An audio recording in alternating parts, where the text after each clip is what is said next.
This is going to be an interesting chapter that's taking it a little further, but this time we're going to be just talking about different ways we can put paint down.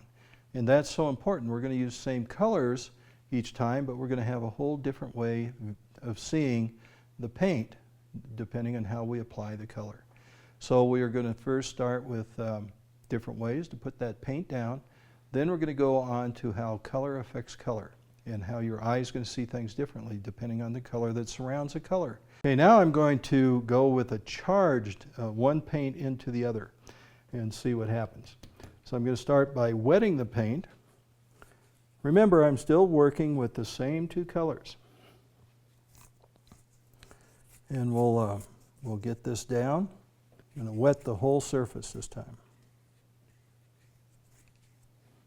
We're going to dive in with the yellow-orange, the cadmium orange. And let's just lay this down. And I'm just trying to do this while it's still wet and just get some of this color in here and charge some of the other color into this paint while it's damp. I'm going to come back and just lay another color into this color. You need a lot of energy when you work this way. Just kind of got to work quick, react to the color, paint around it, know how wet and how dry the paper is. And here I'm going to just lay this down and come in with this color while it's wet.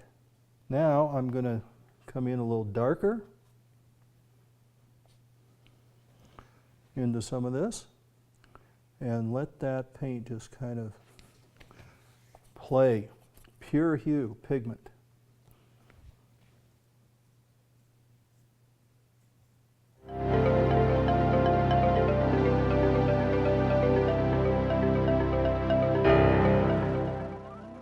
And so first of all, the thing that's really important to know is I put 4 squares, all the same quinacridone rows, trying to keep them the same value and intensity all the way through.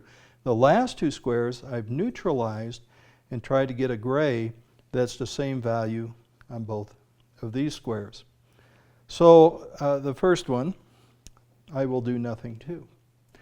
This simply is here to show you that that anytime you surround pure hue or color by a light value or white, it's going to appear darker, duller, and smaller than it actually is.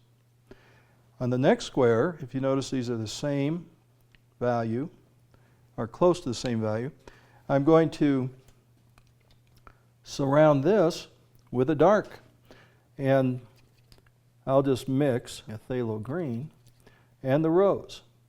And I can get some really good dark value with these 2 colors. But let's get this close to a black.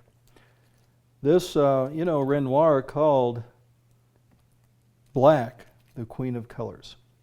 And he used it to set off color in his compositions. He would use it intentionally to do so. So we'll just get some pigment here, get this close to a black,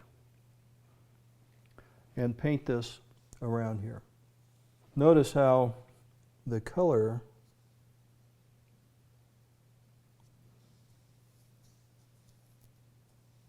is going to appear much lighter, brighter, and larger than it actually is. This is all interesting in theory, but the important thing is to be able to apply this to your painting.